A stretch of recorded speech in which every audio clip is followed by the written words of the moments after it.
Donc aujourd'hui, nous avons le plaisir d'avoir avec nous Éric Rohmer, qui n'aime pas beaucoup se montrer à la télévision, mais qui aime bien parler, y compris à la radio, ce qui est une bonne surprise pour tout le monde, mais qui a exigé d'entrée de jeu, ou plutôt qui n'a pas beaucoup aimé l'idée qu'il y aurait de la musique pendant l'entretien. Donc, ça va être un entretien non-stop, et à mon avis, j'ai mon idée là-dessus, évidemment, c'est très cohérent et très logique avec le reste du travail d'Éric Rohmer et le Rayon Vert, non?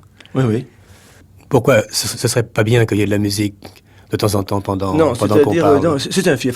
C'est le seul de mes films dans lequel il y a de la musique de film. Dans les autres, il y a une musique qui est une musique que l'on entend dans le lieu où l'on tourne. Mm-hmm.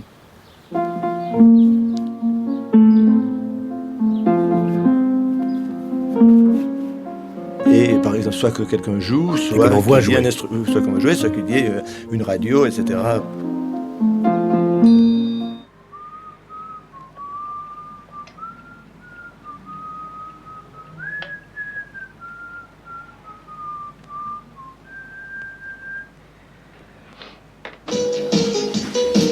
T'as passé une bonne soirée? Excellent, merci.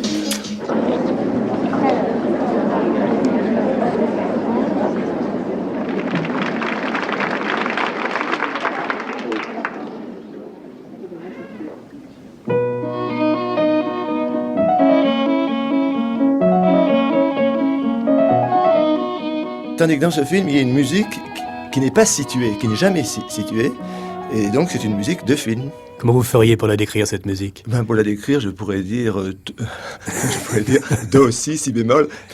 Ou alors, je la chante pas parce que je ne chante pas bien. Je peux dire les notes.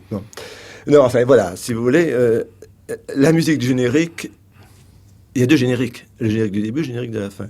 Et la musique du générique de début n'est pas du même auteur que celle du générique de la fin. Parce que la musique du générique de la fin est une musique, c'est une fugue. C'est une fugue qui a été faite sur le thème que l'on entend au générique du début. Alors, je peux dire, vraiment, en toute modestie, que ce thème, c'est moi qui l'ai proposé. Et que je ne suis pas musicien, et je l'ai composé d'une façon tout à fait intellectuelle. Donc c'est comme le roi de Prusse donnant à Bach le thème de la fronde musicale. Ça. Alors, si vous voulez, comme les gens ne connaissent pas la musique, je suis parti du nom de Bach.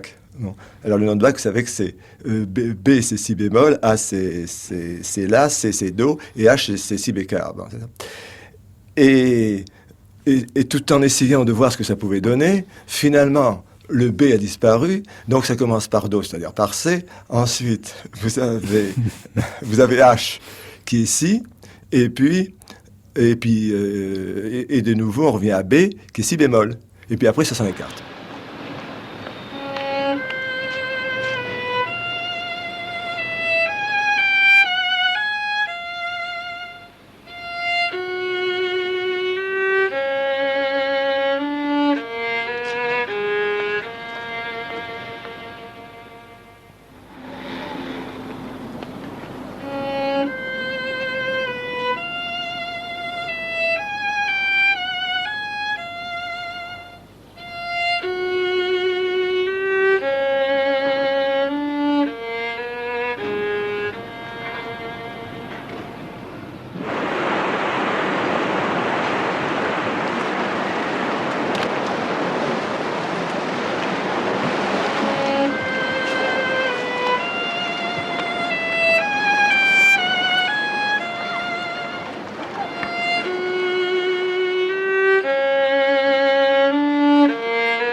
Il se trouvait que j'ai proposé à mon musicien, qui est Jean-Louis Valero, et que ça l'a inspiré pour faire une fugue, qui est la fugue finale que l'on entend pendant le moment où les deux personnages regardent le coucher du soleil. Donc tu vas attendre quoi? Tu sais ce que c'est le rayon vert? Non, c'est quoi? C'est le dernier rayon du soleil couchant. Jules Verne a écrit un bouquin là-dessus. Ouais, j'ai pas lu. C'est porte-bonheur, non? C'est pas tout à fait ça. C'est-à-dire, on peut connaître...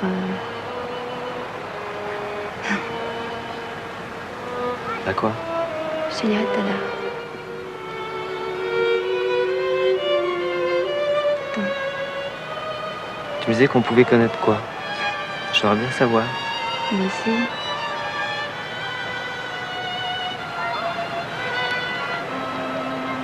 crois que j'ai compris. Dans mes autres films, il y a beaucoup de références picturales et architecturales. J'ai apporté beaucoup de soins au décor. Dans Pauline à la plage, il y a une référence à Matisse. Enfin, je me suis beaucoup occupé du décor. Il n'y avait pas grand-chose à faire, mais il fallait faire cela avant. Dans Les Nuits de la pleine lune, j'ai été aidé par Pascal Auger, qui m'a proposé toute une façon de s'habiller, toute une façon de meubler les appartements. Et dans le dernier, L'ami de mon ami, j'ai tourné dans une ville nouvelle, dans laquelle j'ai choisi des éléments qui m'intéressaient. Et également, je me suis beaucoup occupé des costumes et des couleurs.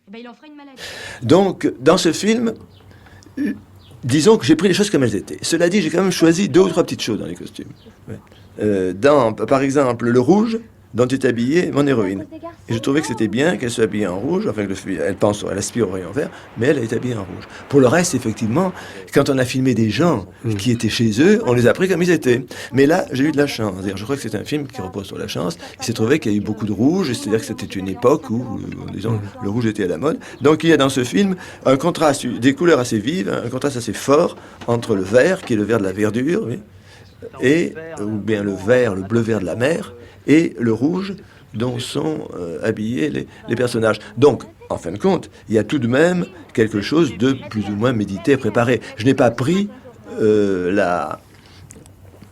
cadre du film tel qu'il était. Il y a une recherche dans ce film, il y a une recherche picturale qui est peut-être moins forte que dans les autres, mais enfin elle existe. Elle existe là aussi.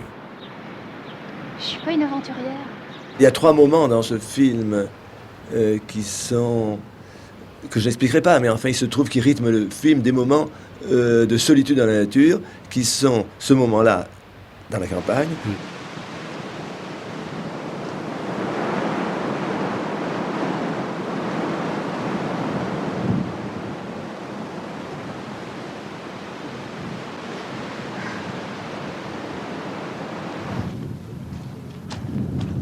Le moment sur la montagne. Ah oui. Oui.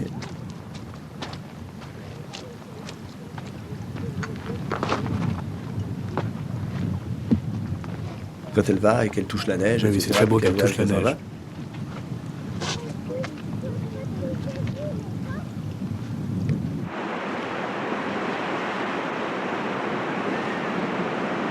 Et puis le moment où elle descend sur des descentes aux enfers, quand elle descend à Biarritz, au-dessus de la chambre d'amour. Et alors la grotte à ce moment-là est inondée par la mer. Enfin, la mer rentre dans la grotte et recule et on entend le mugissement de l'océan.